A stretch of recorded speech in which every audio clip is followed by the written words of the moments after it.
하나님 말씀은 신약성경 마태복음 14장 1절부터 12절까지입니다.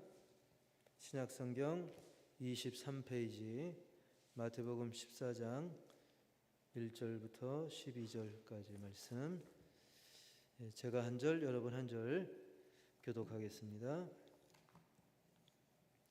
그때 분봉왕 헤롯이 예수의 소문을 듣고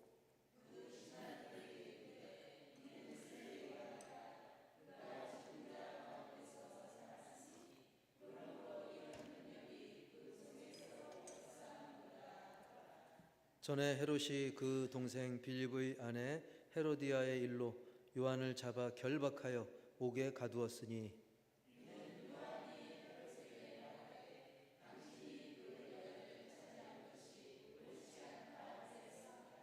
헤롯이 요한을 죽이려 하되 무리가 그를 선지자로 여김으로 그들을 두려워하더니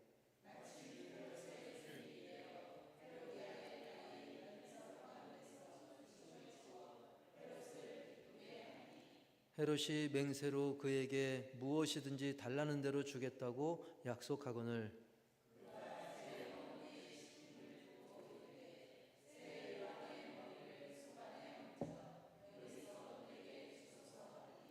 왕이 근심하나 자기가 맹세한 것과 그 함께 앉은 사람들 때문에 주라 명하고 그 머리를 소반에 얹어서 그 소녀에게 주니 그가 자기 어머니에게로 가져가니라.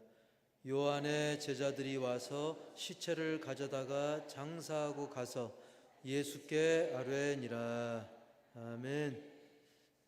오늘은 제목 시작, 두려움과 기쁨이라는 제목으로 함께 말씀의 은혜를 나누기 원하는데, 자, 오늘 말씀에는 분봉왕 헤롯이 중심 인물로 등장하는데요.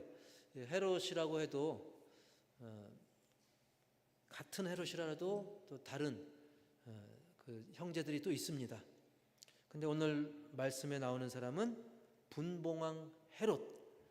그는 이제 헤롯 안디바로 불리는 사람이었어요.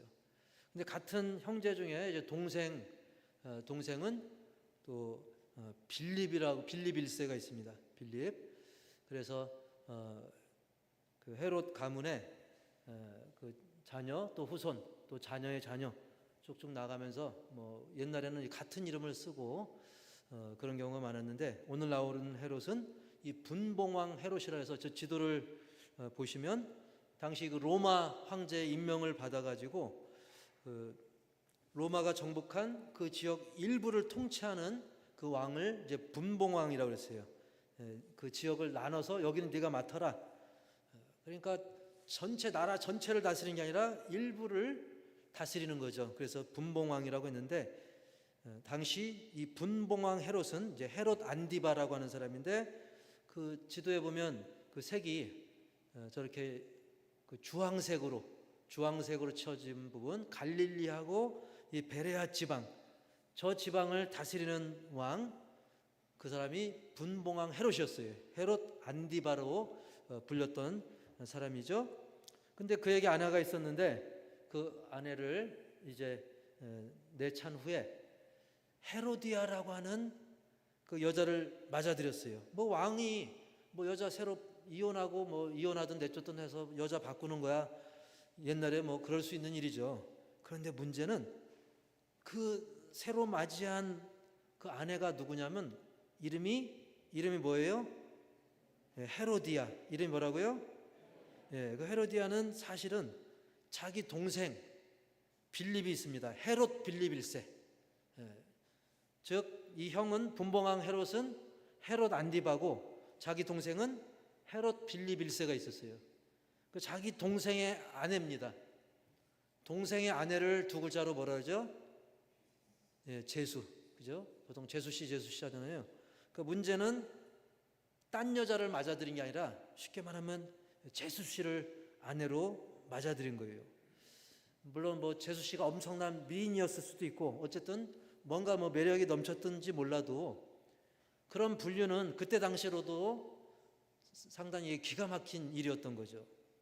그러니 그 지역의 많은 백성들이 얼마나 입방아를 찧었을까 상상을 해봅니다. 하지만 어쨌든 그 지역의 1인자잖아요. 그 강력한 권세 앞에서는 대놓고 얘기는 못하고 그저 이제 뒷담화 정도만 했겠죠. 그런데 이런 헤롯의 불의함에 대해서 그냥 대놓고 꾸짖는 사람이 있었습니다. 그가 바로 누구였을까요? 예, 세례 요한이었죠. 요한 중에서도 세례 요한이었는데 그는 과연 하나님의 사람 선지자답게 이 환경과 상황에 상관없이 오직 하나님 말씀의 기준에서 이건 틀렸다, 잘못됐다. 그래서 담대하게 그 지역 최고 권력자 분봉왕 헤롯을 꾸짖게 됩니다. 책망합니다. 그러자 헤롯이 어떻게 됐을까요? 선지자 요한이시여, 제가 생각이 짧았습니다. 얼른 정리하겠습니다 라고 했으면 좋겠지만 전혀 그렇지 않았죠. 그가 어떻게 했냐면 3절과 4절 볼까요? 3절과 4절 시작. 전에 헤롯이 그 동생 빌립의 아내 헤로디아의 일로 요한을 잡아 결박하여 옥에 가두었으니 이는 요한이 헤롯에게 말하되 당신이 그 여자를 차지한 것이 옳지 않다 하였음이라. 아멘. 이 세례 요한이 책망을 했었던 거죠. 당신이 그 여자를 차지한 것은 옳지 않습니다. 그때 그 요한을 그가 회개한 게 아니라 그 요한의 말을 듣고 저런 괘씸한 놈 해가지고 잡아가지고 결박해가지고 감옥에 가둬버린 거예요. 그리고 감옥에 가둔 걸로 성이 안 차서 사실은 이 세례 요한을 죽이려고까지 했어요. 내가 이 지역의 1인자인데 감히 내가 부인을 몇 명 두든 뭐 그것이 누가 됐든 뭔 상관이냐, 재수 씨가 됐든 뭐 처제가 됐든 누가 됐든 무슨 상관이냐. 그래서 자기 자신의 어떤 위신을 추락하게 만든 이 요한을 죽이길 원했던 거예요. 바른 소리하는 이 세례 요한을 죽이길 원했던 거죠. 사실 뭐 일도 아니지 않습니까? 그런데 한 가지 이제 문제가 있습니다. 5절 볼까요? 5절 시작. 헤롯이 요한을 죽이려 하되 거기에 본문에 안 나왔나 보네요. 시작. 헤롯이 요한을 죽이려 하되 무리가 그를 선지자로 여김으로 그들을 두려워하더니. 아멘. 여기까지. 그렇습니다. 요한을 죽였다가는 요한 죽고 끝나는 게 아니라 그를 선지자로 여기는 그 유대 지방의 많은 사람들이 아니 감히 우리 선지자, 하나님이 보내신 선지자를 죽이다니.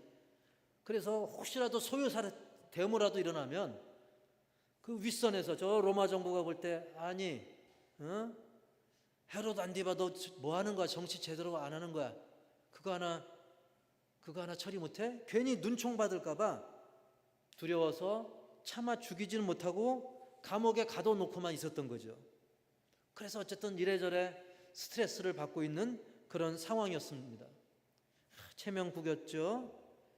게다가 이제 전처 몰아내고 이제 만하님 자리 꿰찬 그 헤로디아 역시도 그 세례 요한을 아주 눈엣 가시로 여겼을 거예요.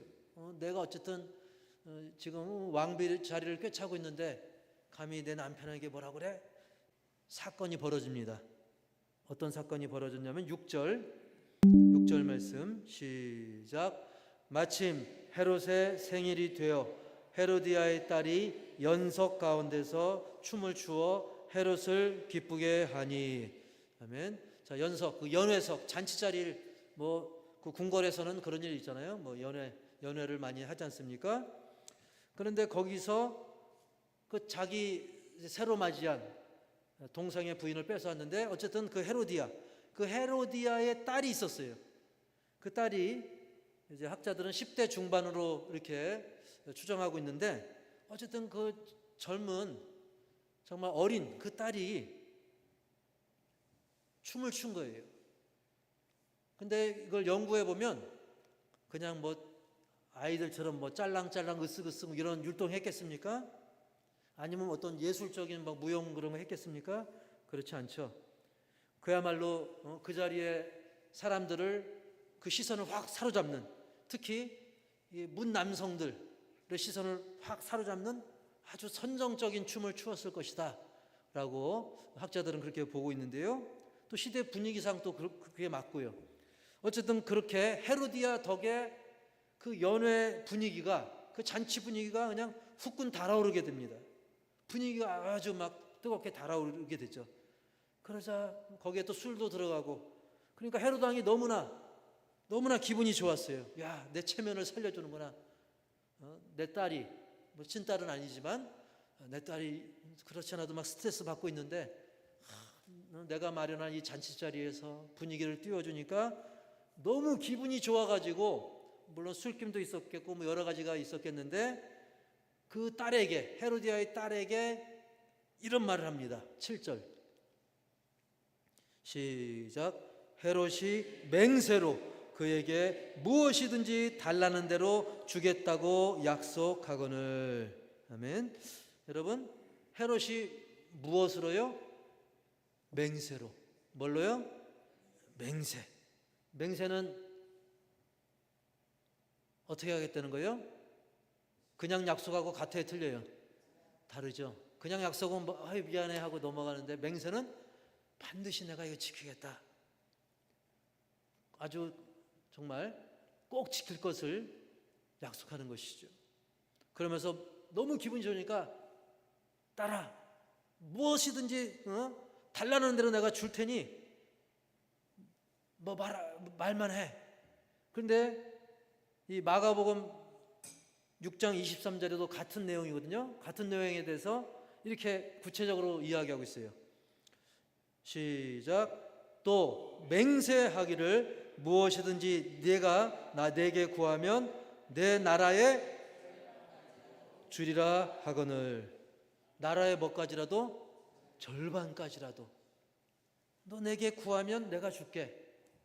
마치 예수님이 구하라 주실 것이었는데 지가 무슨 뭐 하나님이라도 됐냐.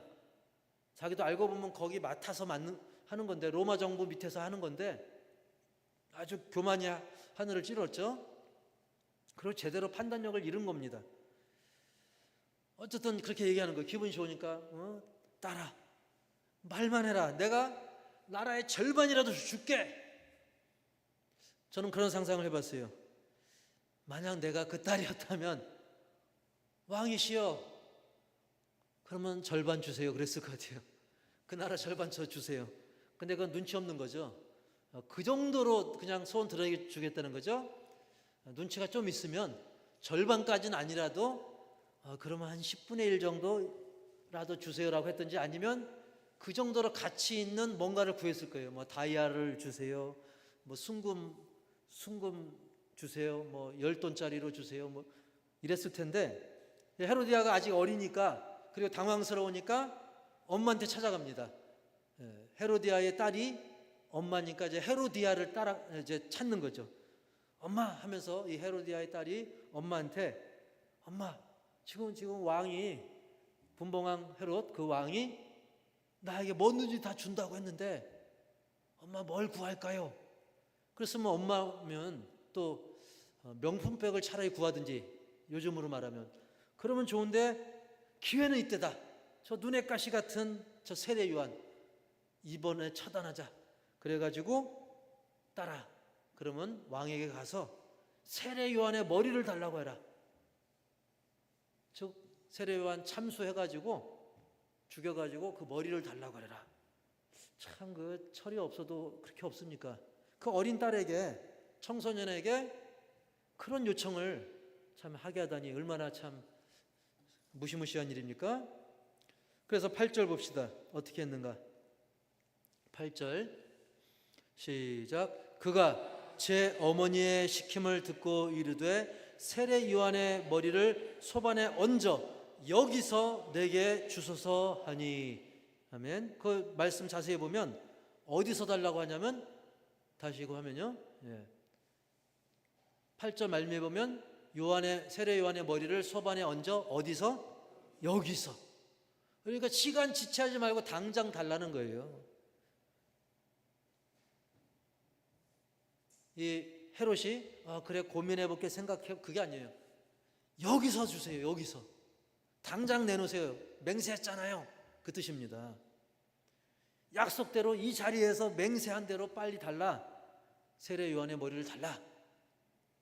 그때 왕이 이제 머리가 아프기 시작하죠. 9절 시작. 왕이 근심하나 자기가 맹세한 것과 그 함께 앉은 사람들 때문에 주라 명하고 그랬습니다. 근심은 됐었잖아요. 사실 백성들이 이 데모 일으키면 어떡하지? 근데 어쨌든 자기가 맹세했기 때문에 그걸 해야 돼요. 그런데다가 그 앉아있는 사람들 자기만 쳐다보고 있거든요. 그러니까 체면을 봐서라도 이제 망설였지만 즉시 요한을 처형할 것을 즉결합니다. 즉결 심판을 해가지고 그 자리에서 죽이게끔 명령을 내렸던 것이죠. 헤롯은 이렇게 일생일대의 중요한 결단의 순간을 맞아서 물론 고민을 하긴 했지만, 그래서 그 마음이 굉장히, 머리는 복잡해지고 마음의 갈등은 있었지만 어쨌든 분봉왕으로서 많은 사람들 앞에서 맹세했던 체면과 그 위신을 핑계대 가지고 결국 세례 요한을 처형해 가지고 그 머리를 소반에 담아서, 상상해 보세요. 이 작은 쟁반 소반에 담아 가지고 헤로디아의 딸에게 줍니다. 약속대로 주니까 딸은 그걸 받아 가지고 그 어머니한테, 헤로디아 엄마 이거, 여러분 상상해 보세요. 이게 얼마나 무시무시한 일입니까? 근데 사실은 이 모든 게 헤롯의 핑계일 뿐 결국 헤롯이 죽인 거예요. 자기가 취해서 그랬어요. 뭐 사람들 체면 때문에 그랬어요. 어쨌든 결과적으로는 헤롯이 죽이게 된 것이죠. 자, 10절 말씀 시작. 사람을 보내어 옥에서 요한의 목을 베어 그 머리를 소반에 얹어서 그 소녀에게 주니 그가 자기 어머니에게로 가져가니라. 아멘. 저 그림만 봐도 얼마나 무시무시합니까? 이렇게 세례 요한은 비참하게 순교를 당했고, 그를 따르던 제자들은 이제 나중에 시신을 잘 수습하고 장사를 지낸 다음에 예수님께 이 사실을 알렸다. 이게 오늘 말씀의 내용이죠. 12절 시작. 요한의 제자들이 와서 시체를 가져다가 장사하고 가서 예수께 아뢰니라. 아멘. 그리고 나서 이제 시간이 좀 흘렀습니다. 시간이 좀 흘렀는데 이 분봉왕 헤롯 안디바에게 소문이 들려오기를 어떤 30대 초반의 젊은 남자가 새로 등장했는데 거침없이 그냥 하나님 나라의 말씀을, 그 복음을 전하고 막 기적들이 일어나고 많은 사람들이 그를 따른다. 제자들도 있고 막 사람들이 따른다. 그러자 헤롯이 어떤 생각이 들었냐면, 이거 혹시 영락없이 내가 죽인 그 세례 요한이 다시 살아난 거 아니야? 이런 두려운 마음을 가졌던 거예요. 그게 사실은 오늘 본문 1절과 2절에 나옵니다. 그래서 우리가 1절과 2절을 알기 위해서는 3절부터 쭉 12절까지를 읽으면 그걸 알 수 있게 되는 거죠. 1절과 2절 시작. 이때 분봉왕 헤롯이 예수의 소문을 듣고 그 신하들에게 이르되 이는 세례 요한이라.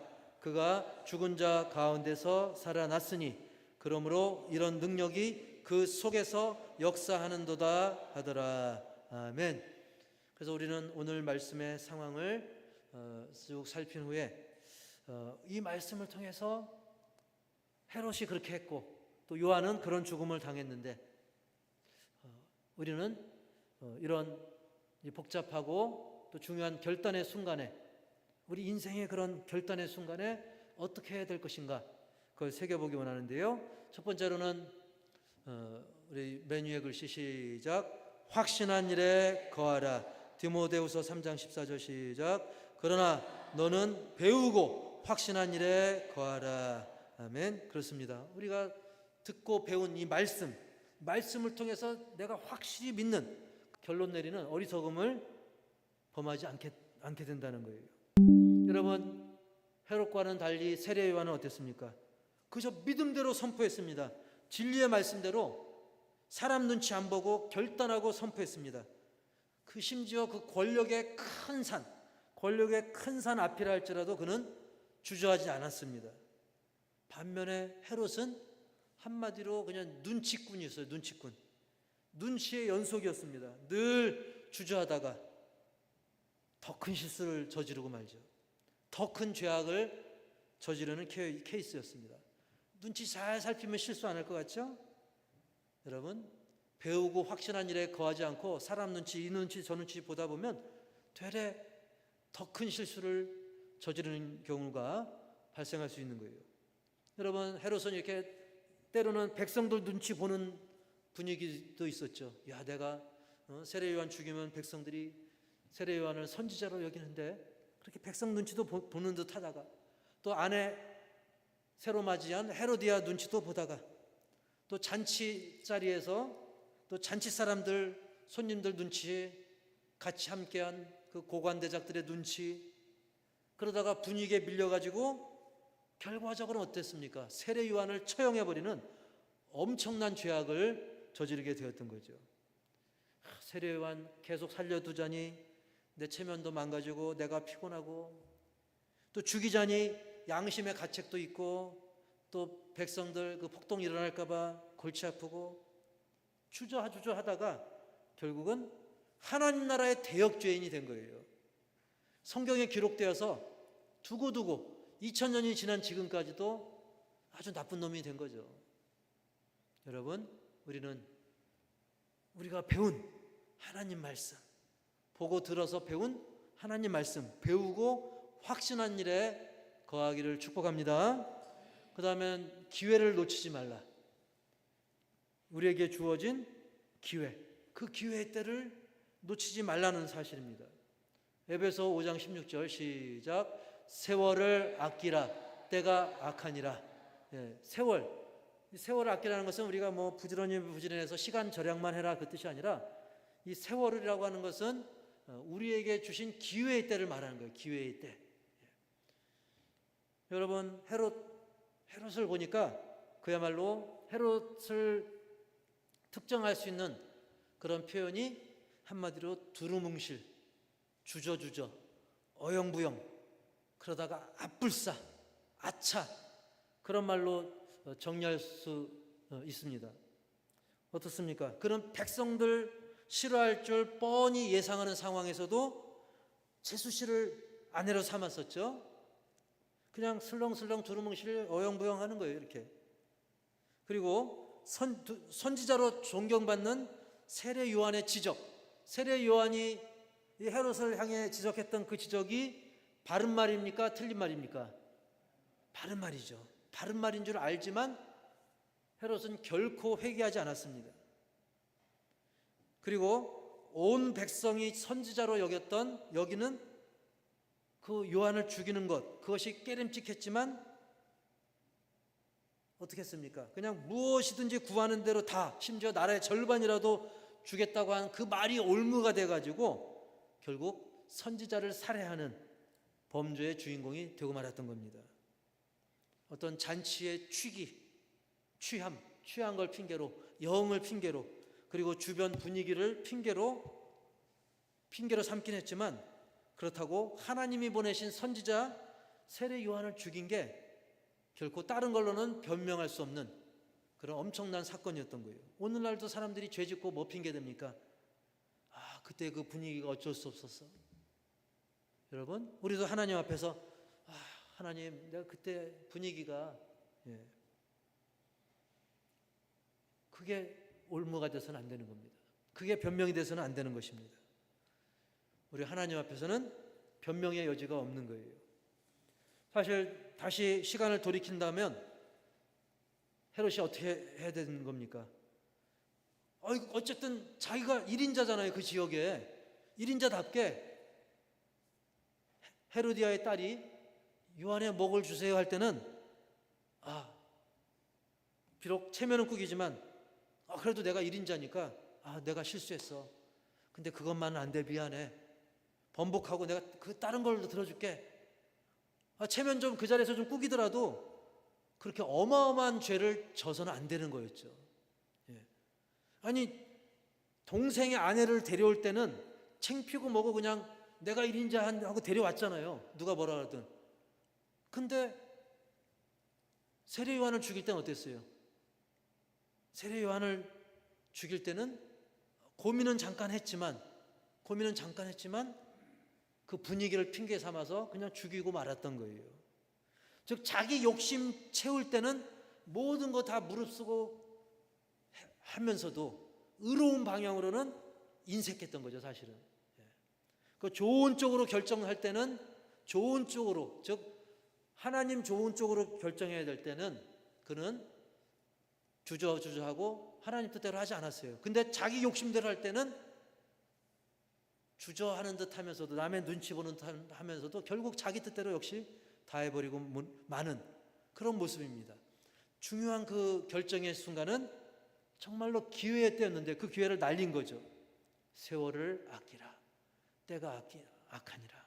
이 악한 시대에 말씀대로 사는 것이 정말 시간을 절약하는 일인 줄 믿습니다. 우리가 부지런히 다른 일을 해가지고 뭐 시간 아껴도 말씀대로 살지 않으면 도루묵인 거예요. 결국 하나님이 우리에게 주신 기회를 날려버리는 것입니다. 그래서 결국 언제가 결단의 때냐? 여러분, 이 황제는 아니지만 이 분봉왕 헤롯이 이 중요한 그 결단의 때를 놓쳤기 때문에 그 결단의 때는 다음이 아닙니다. 바로 지금인 것이죠. 따라서 합시다. 지금이 결단의 때다. 예. 어찌 보면 악이 창궐한 이 시대는 그야말로 매일매일이 결단의 때고 매 순간순간이 결단의 때라고 할 수 있어요.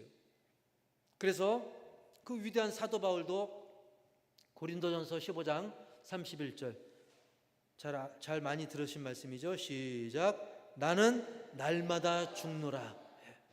사도 바울은 날마다 자기 자신의 어떤 이기적인 생각들, 혹시라도 틈타려고 하는 죄악된 생각들, 욕심 이런 거를 날마다 자신의 자아를 날마다 죽이지 않으면 바울조차도 쓰러질까 봐 날마다 말씀을 의지하고 날마다 기도하면서 믿음으로 나아갈 수밖에 없었다는 거예요. 여러분, 그 시대도 결코 악하지 않았다라고 할 수 없지만 지금 이 시대는 아시다시피 그 옛날 저리가라 할 정도로 너무나 악한 시대를 우리가 살고 있지 않습니까? 그래서 날마다 말씀으로 자신을 돌아보지 않고 또 기도와 순종으로 나아가지 않으면 헤롯처럼 엉뚱한 결정할 수 있어요. 심지어 고민할 거 다 해놓고 마지막에 엉뚱한 소리 할 수 있다는 거예요. 사랑하는 성도 여러분, 우리가 면접 보기 전에 거울 한번 다시 보듯이 말씀에 항상 자기 자신을 비춰보시기 바랍니다. 따라서 해볼까요? 말씀에 나를 비춰보자. 예, 그래서 저 그림이 이제 이번 사건의 전체를 보여주는 말씀이거든요. 위에 그림은 막 잔치 자리에서 막 헤로디아의 딸이 막 춤을 추는 장면이 나오죠. 그리고 밑에는 어떻습니까? 딱 헤로디아의 딸이 이제 세례 요한의 머리를 담아서 소반에 담아서 헤로디아에게 갖고 오는 그런 장면이 나오지 않습니까? 여러분, 훗날 이 세상 역사에도 나오는데 훗날 그 역사의 기록을 보면 이 분봉왕 헤롯 안티파스는 이 조강지처를 내쫓은 그 괘씸죄에 걸려가지고 그 장인어른이 그 아라비아의 왕이거든요. 그 아라비아 왕 아레타스가 공격해 옵니다. 그래가지고 이 헤롯이 그 전쟁에서 패배해가지고 엄청난 손해를 보게 되온 거죠. 그리고 이 헤롯 안디바의 별명은 여우였어요. 여우. 아주 그가 하는 짓이 늘 그냥 경박하고 사악하기 때문에 그러다 보니까 그 주변에 있는 사람들이 겉으로는 헤롯한테 이렇게 하는 척했겠지만 사실은 좋아하지 않았던 거죠. 결국은 훗날 그 주변의 정적들에게 배신을 당해가지고 유배 생활을 합니다. 그래서 스페인에서 쓸쓸히 죽은 것으로 알려지게 됩니다. 여러분, 결단할 때 바로 결단하지 않으면 이렇게 되는 거예요. 반면 우리 믿음의 조상 아브라함은 어떻습니까? 아브라함은 정말 제대로 결단했죠. 하나님께서 말씀하실 때 즉시 순종했던 것입니다. 네 고향을 떠나라. 정도는 아비 집을 떠나라. 내가 너에게 지시할 땅으로 가라. 어딘지 알려주지도 않고 말씀하셨지만 아브라함은 떠났던 거예요.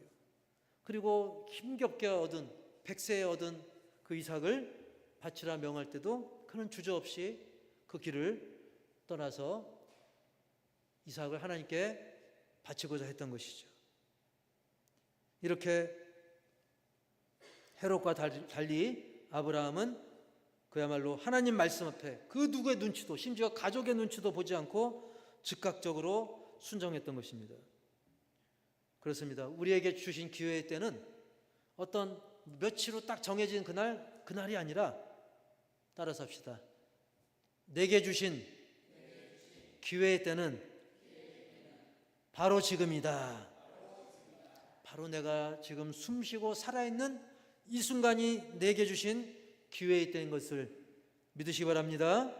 그래서 과거 믿음의 조상 아브라함도 그랬고요. 아니, 더 올라가면 아담과 하와도 그때가 기회였잖아요. 근데 홀랑 날려먹었잖아요. 자기 욕심 때문에. 여러분, 이 아브라함에게도 또 다윗에게도 베드로와 바울에게도 무엇보다도 예수님도 그걸 보여줬어요. 예수님도 항상 그 순간이 기회의 때였고 그때 항상 말씀에 순종했고 하나님 아버지께 응답을 구하고 순종을 했던 것입니다. 오늘은, 따라서 합시다. 오늘은 우리다. 오늘은 나다. 나에게 기회의 때가 지금 주어진 것을 믿으시기 바랍니다.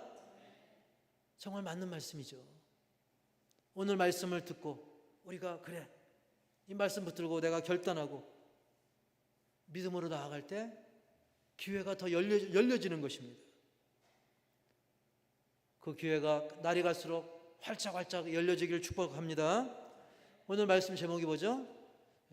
따라서 합시다. 두려움과 기쁨. 두려움과 기쁨이었는데요.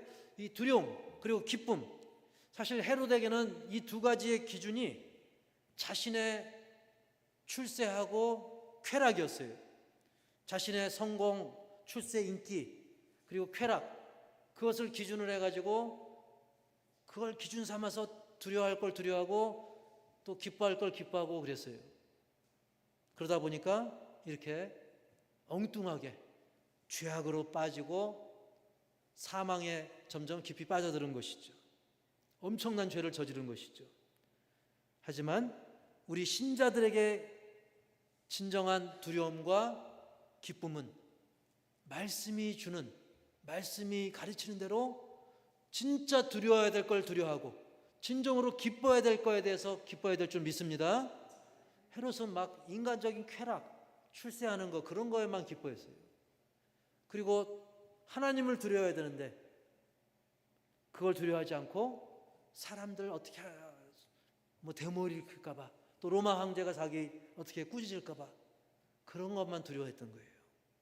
그래서 누가복음 12장 4절과 5절에 보면 정말 두려워할 거를 알려주고 있습니다.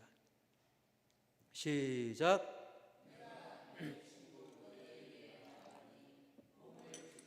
그 후에는 능히 더 못하는 자들을 두려워하지 말라. 마땅히 두려워할 자를 내가 너희에게 보이리니 곧 죽인 후에 또한 지옥에 던져넣는 권세 있는 그를 두려워하라. 내가 참으로 너희에게 이르노니 그를 두려워하라. 아멘. 즉 이 세상에서는 우리 몸을 죽일 수 있지만 죽인 후에는 우리를 천국 보내거나 지옥 보낼 수 있는 권세 없는, 죽인 후에 어떻게 할 수 없는 사람 두려워하지 말고 우리를 천국으로 보낼 수도 있고 지옥에 던져놓을 수 있는, 특히 지옥에 던져놓을 수 있는 그 하나님 아버지 그를 두려워하라는 거예요. 한마디로 사람 두려워하지 말고 우리의 영혼을 창조하시고 이 땅에 또 계획대로 보내주시고 우리를 죽이실 수도 있을 뿐만 아니라 죽인 후에 지옥에도 보낼 수 있는, 또 천국에도 보낼 수 있는 진정한 권세 가지신 우리 하나님 아버지만을 두려워하시기 바랍니다. 그게 경외예요. 경외는 진정 두려워야 될 하나님을 경외하는 게, 그게 진정한 필요한 필수적인 두려움입니다. 하나님 무서운 줄 모르면 안 되는 거죠. 강아지가 범 무서운 줄 모르면 안 되는 것처럼, 물론 그거는 뭐 적당한 비유가 아닐 수도 있는데 그 차이와도 비교할 수 없죠. 우리 영혼을 주장하시는, 생사와 복을 주장하시는 하나님을 두려워하는 그 경외심, 그리고 우리가 기쁨도 마찬가지예요. 어떤 순간적인 기쁨, 순간적인 쾌락, 그거보다는 내 영혼의 진정한 기쁨, 내 영혼의 진정한 만족을 주는, 즉 복음만이 줄 수 있는, 예수님만이 줄 수 있는 그 진정한 기쁨을 추구하는 삶, 그리고 그 기쁨의 자리에 주변의 영혼들을 초대할 수 있는 그런 내 영혼의 깊은 만족과 기쁨, 그것을 추구하는 삶을 살아갈 수 있는 저와 여러분이 되어야 될 줄 믿습니다. 그러므로 인해 하나님을 경외하는 삶 가운데 내 영혼의 진정한 기쁨이 넘치기를 주님의 이름으로 간절히 축복합니다.